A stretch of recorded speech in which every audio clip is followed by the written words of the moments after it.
শুধুমাত্র এই দোয়াটি একবার পড়েন, আল্লাহ তাআলা আপনার 90 বছরের গুনাহ মাফ করে দেবেন ইনশাআল্লাহ। আপনার 90 বছরের গুনাহ মাফ হয়ে যাবে শুধুমাত্র এই দোয়াটি যদি একবার পড়তে পারেন। আপনার ভাগ্য খুলে যাবে, রিজিকে বরকত আসবে, মনের ন্যাক আশা পূরণ হবে, আল্লাহ আপনার সব দোয়া কবুল করে দিবেন। সুবহানাল্লাহি ওয়া বিহামদি। এত ফজিলত, এই দোয়াটা আপনারা শেয়ার করে দিবেন। এই যুবকেরা, আমল না করেও সওয়াব পাবা। তোমার একটি শেয়ারে, একটা বাটনে প্রেস করে তুমি সওয়াব পেয়ে যাবা। কারণ তুমি আমল না করো, অন্য কেউ যদি তোমার শেয়ারের বদৌলতে আমল করে, সওয়াব তুমি পেয়ে যাবা। নবীজির হাদিস।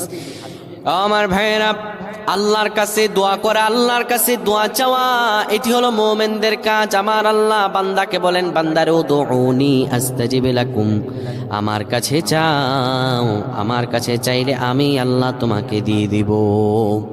কেউ যদি একবারে দোয়াটি পড়তে পারে, দোয়াটি হলো রব্বি ইন্নী যালামতু নাফসি ফাগফিরলি।